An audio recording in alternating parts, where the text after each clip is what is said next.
بسم الله الرحمن الرحيم الحمد لله رب العالمين وأصلي وسلم على نبينا محمد وعلى آله وصحبه ومن تمسك بسنته إلى يوم الدين أما بعد. We stopped on the end of Surah Al-Nazi'at, whereby Allah subhanahu wa ta'ala mentioned لم يلبثوا إلا عشية أو ضحاها, that you only remain part or short time upon this earth. So this short time that Allah subhanahu wa ta'ala mentions or concludes inside this surah, it spills over to Surah Abasa, the 80th surah of the Quran, some 42 verses of Meccan surah, whereby we find that ishara is given here that the amount of time that we have upon this earth is very, very limited. So we should be engaging and using our time in the appropriate manner, or focusing on those actions or those affairs or those practices which will make our life become fruitful or benefit our time on this earth and give an everlasting reward inside al-akhirah. And we find that the using of our time in good actions, and here as a theme of the surah begins by speaking about our da'wah, engaging ourselves in giving da'wah to the people around us, and not just as we find that people begin to focus upon the elite and influential people, etc., which is good. But we find as this surah it points out, at times we forget about the common, the average person, the masakeen wa du'afa, is what the ishara is given to the Prophet ﷺ, not to turn away from those individuals who are close to you, that in your zeal, in your passion to give da'wah to mala'ul qawm, the elite people of the Quraysh, that you slightly turn away from those comrades of yours who are close to you. So Allah subhanahu wa ta'ala is a form of using the word linguistically, rebuke the Prophet ﷺ to remind him about not to lose focus around those people around you. So this is something, a lesson for us Muslims, that we can extract from the previous surah and this surah about time, and utilizing our time to the best of our ability in engaging in da'wah and reminding people about Allah subhanahu wa ta'ala. Also, as we mentioned, the previous surah began or ended by a talk about يَسْأَلُونَكَ عَنِ السَّاعَةِ أَيَّانَ مُرْسَاهَا, speaking about the knowledge. They ask you about the last day and where you regarding its remembrance and its knowledge about this. And we concluded that none knows about this knowledge except for Allah subhanahu wa ta'ala. And we can also relate that also with the hadith, the famous hadith of Jibreel alayhi salam, which we should go back and read this long hadith speaking about Arkanul Islam, Arkanul Iman, and actions of ihsan that we find, till eventually the final part of the hadith begins to speak about the last day and asking about the last day. And the Prophet alayhi salam, he negates it. He said that neither myself or the Masul Anhu, or the one who's asked about, wala Sa'il, the one who asked the question, one who's asked the question, both of us don't have knowledge about the last day. But then Jibreel asked, and tell me about its and alamatiha and ashratiha, tell me about its signs or its symbols of the last day. And then the Prophet ﷺ begins to narrate about the signs of the last day. So meaning that in a comprehensive view, that the general view of Ahl Sunnah is that the Prophet ﷺ does not have knowledge of the last day. And even this surah itself, it points towards that, because some of the Mufassirin, they mention and they bring certain athar and wordings that if the Prophet ﷺ had knowledge of the last day, or knowledge of what was happening in front of him, he may have concealed certain things or not expressed certain things because they were running contrary to himself. Because the Quran here, as we mentioned linguistically, is rebuking the Prophet ﷺ by mentioning Abasa wa tawalla an ja'ahu al-a'ma. So if this was not revelation from Allah subhanahu wa ta'ala, if the Prophet ﷺ wanted to conceal something, to hide something, he would have hid these ayat which are speaking about the Prophet ﷺ, reminding him about how he should treat his subjects around him. Because as ulama mentioned, this would have been the common nature if the narration or the Quran had been something which was a fable or myth, or something which was made up, which was not revelation from Allah subhanahu wa ta'ala. Yet the Prophet ﷺ, he revealed or he explained everything that was given to him, to show that all of this is وَمَا يَنْطِقُ عَنِ الْهَوَىٰ إِنْ هُوَ إِلَّا وَحْيٌ يُوحَىٰ. He does not speak of his own desires. Whatever he speaks is nothing but revelation from Allah subhanahu wa ta'ala. So with this we enter into the surah, as we mentioned, the 80th surah of the Quran, some 42 odd verses.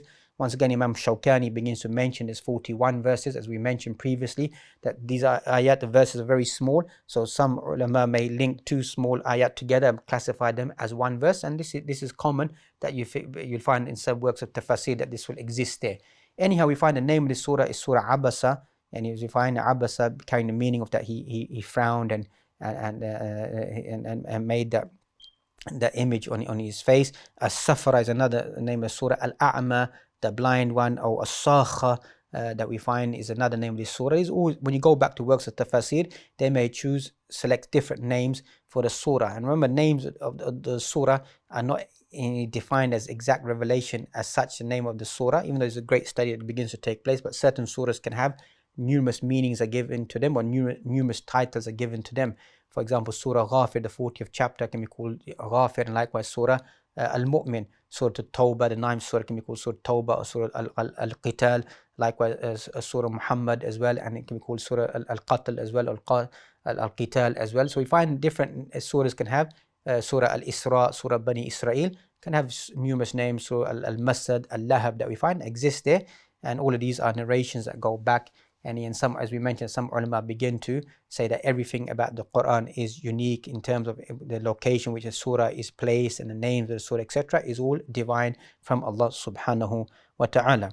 So we find that, as we mentioned, the theme of this surah is very similar to the previous surah, except for the beginning. This surah doesn't even, actually the angels are spoken about inside this surah, only the beginning is different, whereby it speaks about the story of Abdullah ibn Makhtoum, as we're going to touch upon in a few seconds, inshallah. But the rest of the surah, the general theme is exactly the same as Surah Al-Nazi'at, including the theme of the angels. It runs inside this surah as well, the theme of the last day, and the reward for the believing individuals, and reward for those people who disbelieve in Allah subhanahu wa ta'ala is mentioned inside this surah. And then what will happen on the last day, how every individual will flee from the individuals that they love, whether it be their mother, their father, etc., their children, their family members.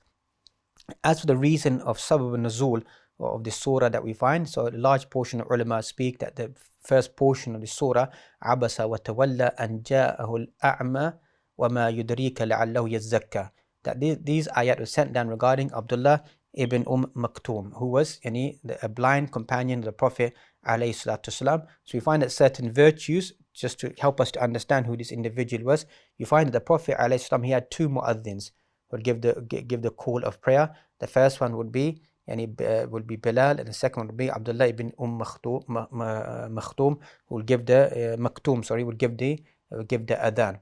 And we find that he was many times even left in authority inside Medina to look after Medina, to act as a viceroy inside Medina.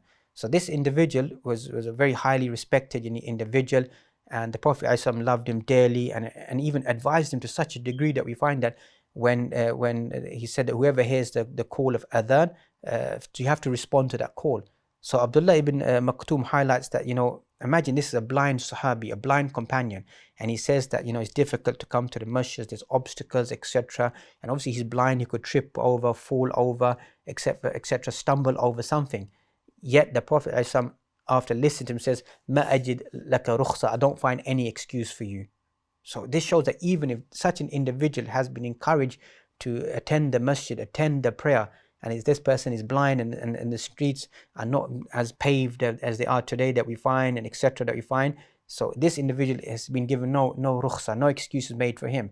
So how about mabalul awam? How about the rest of us, the rest of humanity, that we're always finding excuses not to come to the houses of Allah subhanahu wa ta'ala? So this individual, once he came to the Prophet ﷺ, and he said to him, as Imam Qurtubi mentions, Alimni mimma allamaka Allah, teach me something that Allah subhanahu wa ta'ala has taught you. So we have to look at the scenarios we began with, the context of what's taking place. The Prophet ﷺ is in a discussion with the elite of Quraysh, and some of the ulama tafsir, like Imam Tabari, he negates that who the exact personalities are, but some ulama tafsir, they mention Utbah wa Shayba, Abu Jahl, or Umayyah ibn Khalaf, who's the leader, the master of Bilal, and Al-Walid ibn al-Mughira that we find. So these great dignitaries are there at that time, whether we accept that those individuals were there. But anyhow, we can conclude that there were dignitaries amongst the Quraysh, that the Prophet ﷺ was speaking to them. And so Abdullah ibn Maktoum, he came and he asked the Prophet ﷺ, teach me something that Allah subhanahu wa ta'ala has taught you. So the Prophet ﷺ, he felt that this is not the right moment for me to turn to Abdullah ibn Maktoum. This is a chance opportunity for me to speak to the leaders of Quraysh and to give them da'wah. So the Prophet ﷺ, he didn't say anything. There was no verbal wording that he said. He just turned away, and abasa wa tawalla, and ja'al a'ma, he turned away and he squinted his eyes or made in abas abus is to kind of like in Arabic language is to frown, to make a facial expression of not of discontentment at that moment in time. So this cannot even maybe even not be even visualized by any individual. Surely Abdullah ibn Maktoum, he cannot visualize this because he's blind, and likewise maybe the Quraysh may have seen it or may not have seen it, because it could be just split second that he makes that and he turns back and begins to speak to them. But this does not go unaware by Allah subhanahu wa ta'ala. Allah subhanahu wa ta'ala wants to give tarbiyah to his beloved one, wants to show that this is unacceptable for you to turn away. Abasa wa tawalla an ja'ahu al-a'ma wa ma yudarika la'allahu yazakka. How do you know that perhaps this individual is one who is going to be purified? Or yadhakkaru fatanfa'u dhikra, or he may gain the dhikr, reminder is given to him, and the reminder begins to benefit him.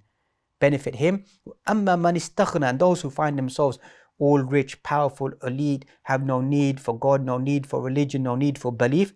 فَأَنْتَ لَهُ تَصَدَّى, and you're trying to make a bondage with these individuals. وَمَا عَلَيْكَ أَلَّا يَزَّكَّى, it's not upon you to purify people or to guide people, as the Quran mentions. لَيْسَ عَلَيْكَ هُدَاهُمْ وَلَكِنَّ اللَّهَ يَهْدِي مَنْ يَشَاءُ. It's not upon you to guide people. It's upon Allah subhanahu wa ta'ala. إِنَّكَ لَا تَهْدِي مَنْ أَحْبَبْتَ وَلَكِنَّ اللَّهَ يَهْدِي مَنْ يَشَاءُ. It's not for you to guide whom you love. Indeed, it is only Allah subhanahu wa ta'ala who the one who can guide. وَأَمَّا مَنْ جَاءَكَ يَسْعَى وَهُوَ يَخْشَى فَأَنْتَ عَنْهُ تَلَهَّى. The one who came rushing, hastening to you. وَهُوَ يَخْشَى. And this individual does fear Allah subhanahu wa ta'ala. فَأَنْتَ عَنْهُ تَلَهَّى. And you're trying to push him away. You're trying to turn away from him. You're not trying to engage with this individual. And other places inside the Quran, Allah mentioned that do not turn away from those individuals who call upon their Lord in the morning and the evening, meaning, as we began with, the poor, the destitute, the needy individuals, and you don't turn away from those individuals. You find in certain narrations, are you not given sustenance except for via the dua of the du'afa, the supplications of the poor and the weak, etc., that their supplication goes up to Allah subhanahu wa ta'ala. Rizq and sustenance is bestowed upon you by Allah subhanahu wa ta'ala via the dua of these individuals.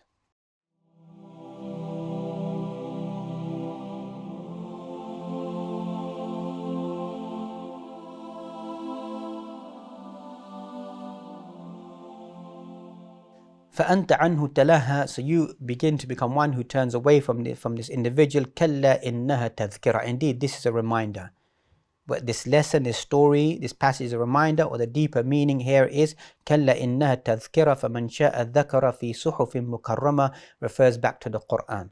That this reminder, that the Quran is a reminder for those individuals, fi suhufin mukarrama, inside the noble parchment of the Quran, marfu'atin mutahara, it is lofty and high, and it is pure, bi aidi safara, in the hands of the scribes, kiramin barara, those who are the noble individuals, the angels of Allah subhanahu wa ta'ala.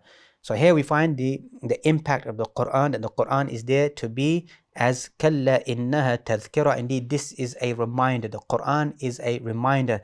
The Quran is a pure book. What these ayat are trying to highlight is a pure book which purifies people and excels them inside their ranks, inside this dunya, and more so inside al-akhirah. So imagine the pure state nature of the Quran. The Quran here is pure, is sublime, and like what Abu Bakr Jazari, he mentions, how about also the carry of the Quran? The person who carries the Quran also becomes a purified individual. And the evidence for this is that the kalimat here inside this surah mentions bi aidi safara, in the hands of the pure individuals, the angels. Here Allah mentions inside on the hadith that mentions الذي يقرأ القرآن وهو ماهر به مع السفرة الكرام البررة. The one who reads the Quran, is a proficient inside their reading, will be with the noble, with the noble ones, with the noble angels, with the noble people. وَالَّذِي يَقْرَأُ وَهُوَ عَلَيْهِ شَاقٌ لَهُ أَجْرًا. The one who reads the Quran and finds it difficult, for that individual will be 2 rewards. Hadith inside Bukhari and Muslim. So here it shows the proficiency of the one who reads the Quran, implements the Quran, will be on a higher standing, on a higher grading inside al-akhirah. And the one who reads the Quran, for that individual will be ajran, meaning that there is a targhib, encouragement for those of us, the average individual who find it difficult to the Quran. It's saying continuously try to read the Quran. There will be 2 rewards that will be given to you. So that the secret of the Quran is to read more Quran, to recite more Quran, especially to recite the Quran in a loud voice, whereby a person reads the Quran, because in silence a person is not able to practice the huruf of the Quran, the letters of the Quran, the sound of the words of the Quran. And that's why they said that the Quran is taken via an oral recital of the Quran. That is taken, that's how the Quran is delivered from one teacher to another teacher, etc., is via recital of the Quran. So the more a person recites the Quran openly, the more it opens up the symbols or the avenues of recital of the Quran, and the throatal usage of the Quran, etc., is via the recital of the Quran. So we find that this is something, encouragement, that we should have this daily ritual or this daily wird of recital of the Quran. Some of the ulama mentioned, like Sheikh Rahmatullah mentioned, that at least to read one juz of the Quran. So obviously this could be speaking about higher students of knowledge, etc., to at least read one juz of the Quran a day. ولكن أقل شيء for us average individuals, at least a page of the Quran a day, or even a few ayat of the Quran at the beginning of the day or the end of the day. We have moments that we read the Quran, and one would be startled or marveled at how people may look at Hufaz the Quran, Qurra of the Quran, and thinking, maybe these Mahir al-Quran, proficiency of the Quran is something very easy. If you speak to them and you be with them, you find that on a daily basis they may read something like 3 or 4 juz of the Quran. So that's their daily wird, their daily habitual practice is to read 3 to 4 juz in a day. And so this shows that the connection with the book of Allah subhanahu wa ta'ala. So it's not just a trivial as you may think, that someone just learned the Quran and that's it. No, there's a strong bond with the Quran, that they're always trying to read the Quran, revise the Quran, and obviously to implement the Quran. So then Allah mentions Kiramin Barara, then mentions Qutila Insanu Ma Akfara, then reminds the nature of the human being. Ma akfara, how much ungrateful, how much the human being is one who rejects Allah subhanahu wa ta'ala. And then again, just as we mentioned previous surah, Allah reminds the human being how he becomes transgressing and whatever any atrocities the human being begins to commit. Here inside Surah Abasa, Allah subhanahu wa ta'ala mentions, reminds the individual, min ayyi shay'in khalaqahu, reminds the individual from what was he created from, that becomes this tyrannical, this person who rejects Allah subhanahu wa ta'ala. Min nutfatin khalaqahu faqaddarahu, from the semen, khalaqahu faqaddarahu, then he proportioned him, then he created him. Thumma sabila yassarahu, then he made ease his path. And some of the ulama saying in the context of the ayat, they say that this easing of the path is the delivering of birth for the individual, for the woman, or for the child who is brought into this earth. Or the other meaning, thumma sabila yassara, then he made easy for his path, showing him the path, how to reside upon this earth. Thumma amatahu fa'aqbarahu, then he caused him to die, fa'aqbarahu, and then he buried him inside the earth. And this is the general ending of humanity, that they will be buried inside the ground, as for those individuals who are killed by wild animals or burnt or other form of however they're destroyed. Allah subhanahu wa ta'ala will make their maqbara, their grave, their qabr, wherever they've passed away. It becomes, as we mentioned, ilmul barzakh. But here Allah subhanahu wa ta'ala is mentioning the general theme is ثُمَّ أَمَاتُ فَأَقْبَرَ, then Allah subhanahu wa ta'ala will cause him to die and place him inside the grave. ثُمَّ إِذَا شَاءَ أَنْشَرَهُ, then when the time comes, at the right appointed time, Allah subhanahu wa ta'ala أَنْشَرَهُ will bring him back to life once again. كَلَّا لَمَّا يَقْضِ مَا أَمَرَهُ, then when the commandment which has to be fulfilled is carried out, then Allah mentions فَلْيَنْظُرِ الْإِنسَانُ إِلَى طَعَامِ, then Allah subhanahu wa ta'ala begins to speak about this dunya, that in relation to al-akhirah, this was going to happen to you. But prior to that, look at your existence in this earth. Look at those things, as we mentioned previously, those things that you relate to or that you face on a daily basis. Amongst them we find is ila ta'amihi. Look at your food, your sustenance, how we've brought down your sustenance from the earth, the rain that we send down. That rain, it comes down upon the earth. ثُمَّ شَقَقْنَا الْأَرْضَ شَقًّا, then we cause the earth to split open, to be cleft open, and then we find that vegetation, فَأَنْبَتْنَا فِيهَا حَبًّا, you find that vegetation begins to crop out from the earth. وَعِنَبًا وَقَضْبًا, that we find the fruits and the grapes, etc., come out of the earth. وَزَيْتُونًا وَنَخْلًا, we find the zaytun, the olives, and date palm trees, وحدائق غلبة, and all forms of crops and harvests are given to the individual, فاكهة وأبا, and fruits and abba, herbage. And some ulama tafsir begin to discuss what is the meaning of abba, abban, that we find that this is something which is unknown, but in general the meaning is of herbage and pasture, etc. متاعا لكم ولأنعامكم, and this is food for you and your cattle, etc. Then Allah subhanahu wa ta'ala once again takes a theme about the end of this earth, or what will begin to take place. In the previous surah, Allah subhanahu wa ta'ala mentions فَإِذَا جَاءَتِ الطَّامَّةُ الْكُبْرَى. Here Allah mentions فَإِذَا جَاءَتِ الصَّاخَّةُ, when the tormenting punishment, when it comes. And even in these kalimat that we find, الطامة الكبرى, الصاخة, الغاشية, الحاقة, you find that even these kalimat, as ulama of lugha, language to speak, that in these kalimat there's a sound, and a deafening sound, an image inside that this carries the meaning of destruction, a meaning of the last day, a meaning of resurrection. And that's one of the unique faculties of the Arabic language. It carries the kalimat which are thaqila, which are heavy, they carry a heavy meaning. Kalimat which are light, they carry a light, a fruitful meaning, is one of those languages inside the Arabic language that we find.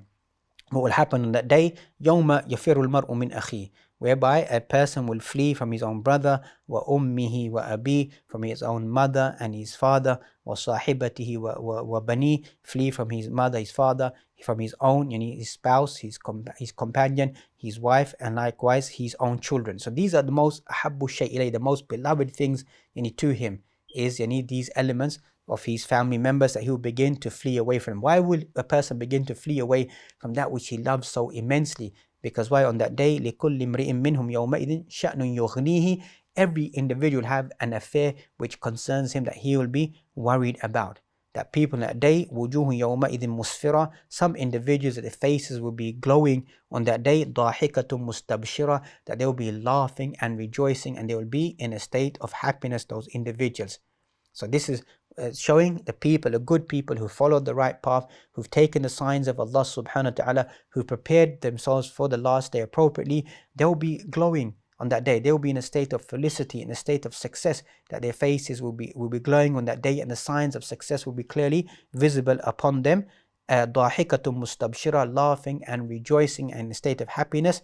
Then Allah mentions the opposite, وَوُجُوهٌ يَوْمَئِذٍ عَلَيْهَا غَبَرًا, there'll be faces on that day that there will be an element of will be dust will be upon their faces, تَرْهَقُهَا قَطَرًا, they'll be disfigured, stand in a state of darkness, and not being in a happy state for those individuals. Who will those individuals be? They'll be those individuals who rejected the signs of Allah subhanahu wa ta'ala, rejected the last day, didn't prepare themselves appropriately to meet Allah subhanahu wa ta'ala.